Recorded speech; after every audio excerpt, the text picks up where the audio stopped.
Why He Carried the Turkey by James Baldwin. In Richmond, Virginia, one Saturday morning, an old man went into the market to buy something. He was dressed plainly, his coat was worn, and his hat was dingy. On his arm he carried a small basket.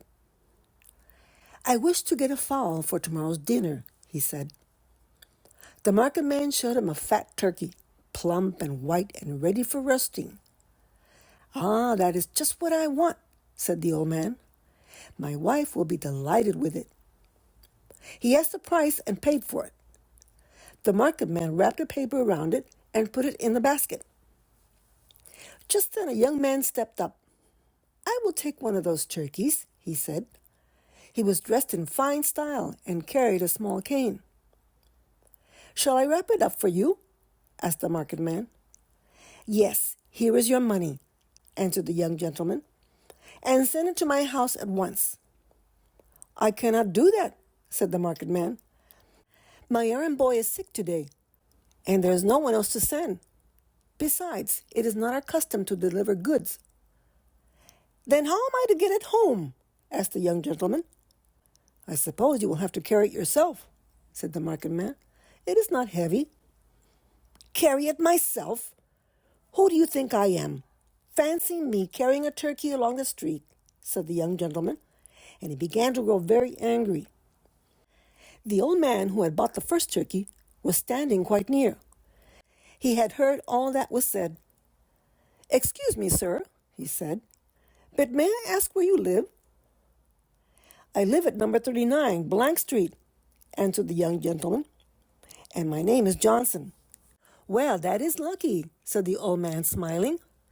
"I happen to be going that way, and I will carry your turkey, if you will allow me." "Oh, certainly," said Mr. Johnson. "Here it is. You may follow me." When they reached Mr. Johnson's house, the old man politely handed him the turkey and turned to go. "Here, my friend, what shall I pay you?" said the young gentleman. "Oh, nothing, sir, nothing," answered the old man. "It was no trouble to me, and you are welcome." He bowed and went on. Young Mr. Johnson looked after him and wondered. Then he turned and walked briskly back to the market. "Who is that polite old gentleman who carried my turkey for me?" he asked of the market man. "That is John Marshall, Chief Justice of the United States. He is one of the greatest men in our country," was the answer. The young gentleman was surprised and ashamed. "Why did he offer to carry my turkey?" he asked. "He wished to teach you a lesson," answered the market man. "What sort of lesson?" "He wished to teach you that no man should feel himself too fine to carry his own packages." "Oh, no," said another man who had seen and heard it all. "Judge Marshall carried the turkey simply because he wished to be kind and obliging. That is his way."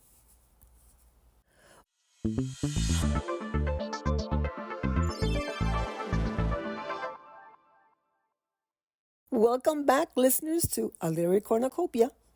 This is your host, Luisa Morales. I just read a short story by James Baldwin taken from his book, 50 Famous People, a book of short stories, 1912. It's in the public domain. People have different ways of showing their kindness. Simple actions show a person's true character. With this very short story, Baldwin gave us insight into the character of John Marshall, the fourth Chief Justice of the United States, who served from 1801 until his death in 1835. By the very act of carrying another man's turkey without accepting any compensation, we see this man for what he was, simple and unassuming. Would you agree? Now let's look at James Baldwin, who was an influential American writer. He was an essayist, novelist, and playwright whose eloquence and passion on the subject of race in America made him one of the most important voices of the 20th century. James Baldwin was born on August 2, 1924, in New York City. He grew up in Harlem as the oldest of 9 children in a low-income household. His mother, Emma Burtis Jones, had moved from Maryland to New York. When James was around 3, she married David Baldwin, a Baptist minister who had relocated from New Orleans. James had a challenging relationship with his very strict stepfather. Despite the difficulties he faced, Baldwin found comfort in books and spent much of his time reading at the public library. He began writing poems, short stories, and plays at a young age. From ages 14 to 17, Baldwin was a preacher at a small Pentecostal church. He later wrote about this period in his life in his first novel, Go Tell It on the Mountain, and in his play, The Amen Corner.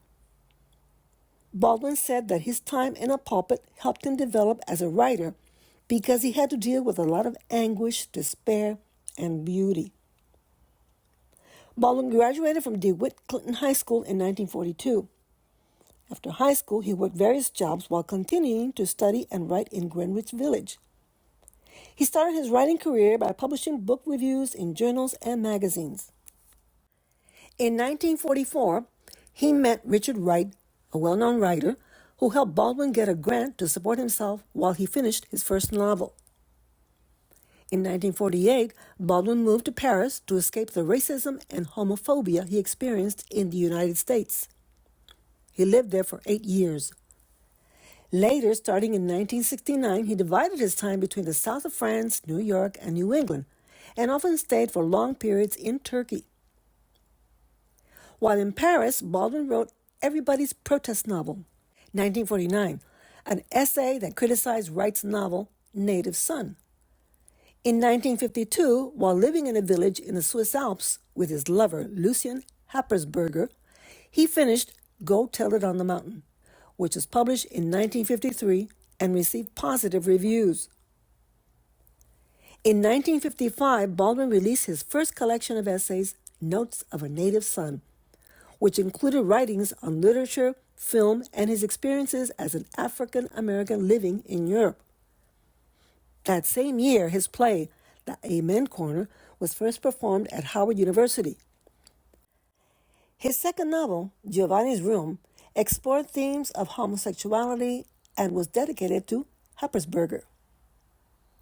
James Baldwin died on December 1st, 1987, in St. Paul-de-Vence, France, from stomach cancer. Well, we just had a taste of James Baldwin's work with his story, Why He Carried the Turkey. I'm interested in reading more of his short stories and essays, so I'll be checking them out soon. Well, that's a wrap for episode 142, which I hope you enjoyed. Comments or recommendations may be addressed through the podcast app or via email at literary-cornucopia-podcast@gmail.com. This is your host, Lisa Morales, wishing you, as always, happy reading and listening.